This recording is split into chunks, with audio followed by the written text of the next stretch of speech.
Ministère public de questions.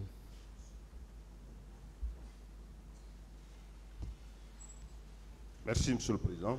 Merci, honorable assesseur. Professeur, bonjour. Bonjour. Oui.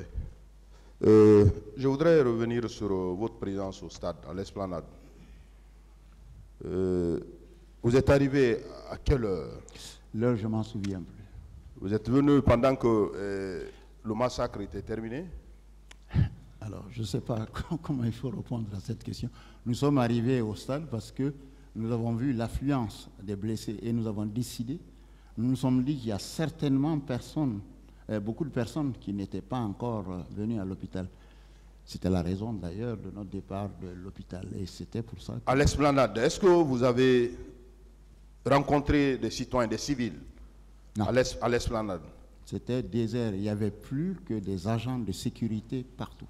Alors, quels sont les agents, quels sont les corps que vous avez Le remarqués? corps que nous avons vu, en tout cas, à la porte, c'était les anti-gangs, ceux qui portent des genouillères et des machins et des casques là. C'est ceux-là là que nous avons vus. Des policiers de CMS? Des policiers. CMS. Voilà, c'est ça. Okay. Vous avez échangé avec qui vous a refusé d'avoir accès à l'intérieur? Je ne le connais pas. C'est un policier. C'est un policier. Un policier. Vous ne le connaissez pas? Non. Il vous a refusé d'avoir accès à l'intérieur du stade? Il a dit qu'il allait demander l'autorisation de sa hiérarchie. Et après conversation avec sa hiérarchie? Il nous a dit qu'ils allaient s'en charger eux-mêmes. D'accord. Alors, quand vous êtes revenu à Dixine, dans le quartier, vous dites avoir rencontré des militaires bérets rouges. Oui. Qui étaient armés. Hein? Armés. Quel était leur comportement dans le quartier? Bon, ils avaient l'air assez énervés et on dirait qu'ils n'étaient pas en possession de toute leur... Pour le médecin que je suis, je pense que, bon, ils avaient peut-être... en tout cas, ils n'étaient pas tout à fait... Ils n'avaient pas un comportement normal parce qu'ils étaient un peu agressifs. Ils étaient agressifs. Ouais.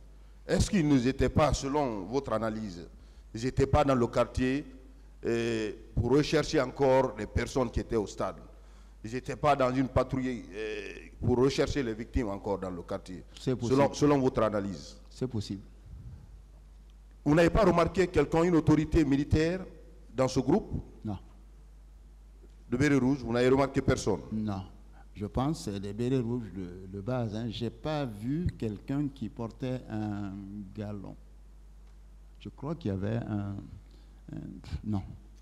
Aucun d'eux n'avait un galon. Ils avaient le béret rouge, ça c'est sûr. Ils avaient des fusils d'assaut. Et puis voilà. Donc vous confirmez que c'est les bérets rouges? Ça, c'est les bérets rouges, c'est sûr, parce qu'ils avaient le béret rouge. Alors nous allons revenir sur la question de la prise en charge.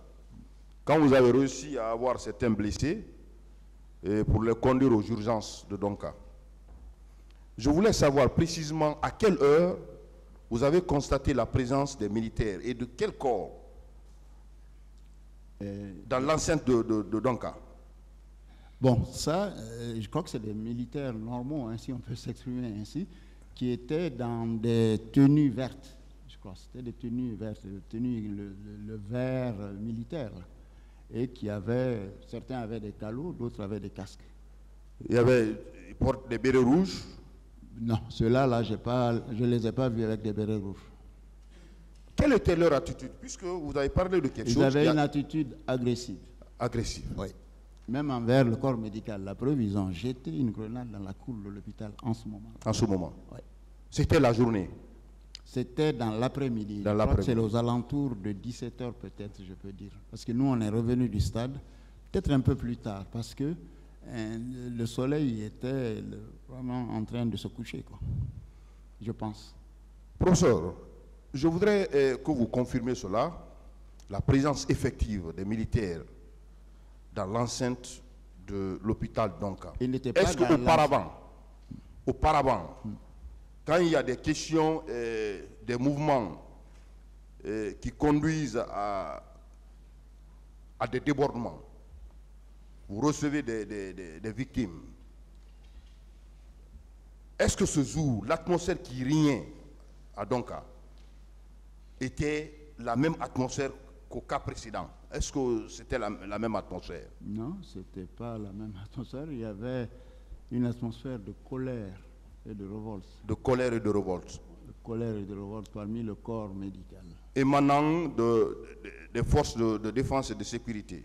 Ça, c'était, je ne sais pas, un sentiment de haine envers ceux qui...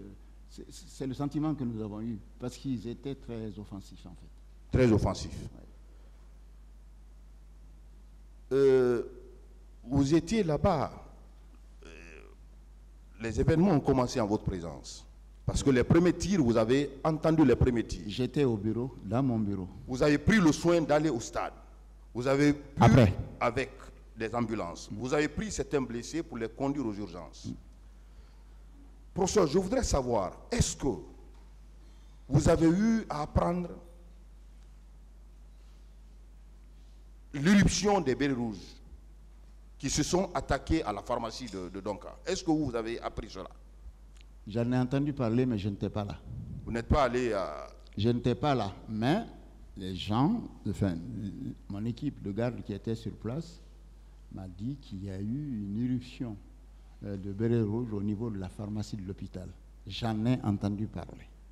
J'ai essayé de demander confirmation auprès d'autres qui m'ont dit, mais je n'étais pas là physiquement en ce moment-là.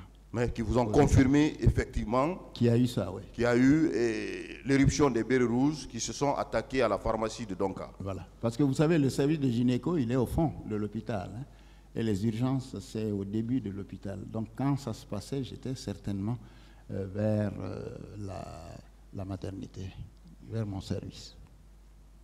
Sur la question des femmes victimes de viol, à quel moment précisément votre service, étant le chef de service de la gynéco, vous avez commencé à recevoir les femmes victimes de viol et de violences sexuelles? Alors, en réalité, le même jour, l'équipe qui était là avait déjà reçu des femmes victimes de violences. Alors, l'histoire qu'elles racontaient le plus souvent, c'est qu'elles ont été attaquées, déshabillées, et que certains militaires ont essayé d'abuser d'elles par la manière forte. D'autres ont utilisé des baïonnettes. J'étais pas là, hein, c'est ce qu'elles ont raconté à l'équipe qui était là. On utilisé des baïonnettes dans le vagin ou des morceaux de bois dans le vagin.